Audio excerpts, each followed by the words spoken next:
मला बऱ्याच वेळा अशा कमेंट्स येतात की यूट्यूब आणि इन्स्टावरती की मॅडम तुम्ही टेक्निकल शिकवा, हे शिकवा. मित्रांनो, मला सगळ्यांना अपरंटली हे सांगायचं आहे की टेक्निकल गोष्टींसाठी भरमसाठ रिसोर्सेस आहेत. यूट्यूब भरभरून आहे, ऑनलाईन लर्निंग प्लॅटफॉर्म्स भरभरून आहेत, अख्खं इंटरनेट आहे. टेक्निकल शिकण्यासाठी स्काय इज द लिमिट, जर तुमच्याकडे अनलिमिटेडचा डेटा असेल तर. पण माझं काम काय हे तुम्हाला मला आत्ता सांगायची वेळ आलेली आहे.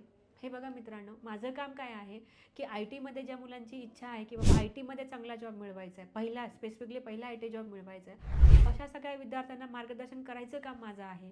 टेक्निकली जर तुम्हाला शिकायचं असेल तर टेक्निकलसाठी माझ्याकडे सेपरेट ट्रेनरची एक वेगळी टीम आहे, जे त्या टेक्नॉलॉजीमध्ये एक्सपर्ट आहेत. त्याच्यामध्ये फुल ट्रेनर आहेत, डेटा अनालिस्टचे आहेत, AWSचे आहेत, बिझनेस अनालिस्टचे ट्रेनर्स आहेत. तर टेक्निकली स्पेशलायझेशन असलेले वेगळे लोक आहेत माझ्याकडं. माझं काम काय आहे की आय टीमध्ये ज्या मुलांना यायचं आहे त्यांना व्यवस्थितपणे मार्गदर्शन करायचं आहे मला. त्यानंतर पर्सनॅलिटी डेव्हलपमेंटचं काम असेल ते मला त्यांच्यावरती करायचं आहे. त्यानंतर इंटरव्ह्यूसाठी जो माइंडसेट लागतो किंवा जी तयारी लागते तर ती तयारी करून घ्यायचं माझं काम आहे. त्यामुळं जर तुम्हाला असं वाटत असेल की सारेकामा मला टेक्निकल शिकवणार आहेत, तर असं मुळातच नाही आहे. कारण माझी स्पेशालिटी ही अशा सगळ्या लोकांपर्यंत पोहोचण्याची आहे की ज्यांची इच्छा आहे आय टीमध्ये यायचं, पण त्यांचा जो मेन बॅरियर आहे की जो कम्युनिकेशनमुळे तो मागे म्हणजे पडलेला आहे तो सगळा क्लास, किंवा त्यानंतर एक कॉन्फिडन्स जो आहे तर तो बूस्टअप झालेला नाही आहे, किंवा खूप सारे मुलं असे आहेत की ज्यांचा खूप मोठा गॅप आहे, जे नैराश्यात गेलेले आहेत. तर अशा सगळ्या मुलांना त्या कंडिशनमधून बाहेर काढायचं माझं मेन काम आहे. आणि जर तुम्हाला टेक्निकली जर शिकायचं असेल तर टेक्निकलसाठी सेपरेट आमची टीम आहे, प्लेसमेंटसाठी सेपरेट टीम आहे, काउन्सिलिंगची सेपरेट टीम आहे.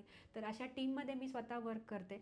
तर त्यामुळं प्लीज अशा कमेंट्स करून असं एक्सपेक्टेशन ठेवू नका की मी टेक्निकली तुम्हाला शिकवेल, कारण ते माझं एक्सपर्टाईज नाही आहे. माझा स्वतःचा डेव्हलपमेंटचा बॅकग्राऊंड असतानासुद्धा मी एक व्यक्ती म्हणून माझ्यामध्ये खूप सगळे लिमिटेशन्स आहेत किंवा ते येऊ शकतात. कारण की पुणेरी पॅटर्नचा उद्देशच हा आहे की 10 ते 12च्या मिनिमम बॅच साईजमध्ये प्रत्येक मुलाला टेक्निकली चांगलं शिकवणं. कारण माझा हा उद्देश नाही आहे की मी 40 ते 60च्या बॅच साईजला शिकू. तसं जर करायचं असतं तर खूप आधी केलं असतं. पण माझा उद्देश तो नाहीच आहे. माझा उद्देश हा आहे की टेक्निकली जर शिकवायचं आहे तर 10 ते 12 बॅच साईजमध्ये शिकवा. पण जर माइंडसेटच निगेटिव्ह असेल तर किती चांगलं शिकवलं तरी काहीच आउटपुट येत नाही. त्यामुळं ॲज अ सारिका बुतारे मॅडम म्हणून पर्सनॅलिटी डेव्हलपमेंट असेल किंवा कॉन्फिडन्स असेल किंवा इंटरव्ह्यूची तयारी असेल किंवा प्लेसमेंट्स असतील, तर हे माझी स्पेशालिटी आहे काम करण्याची.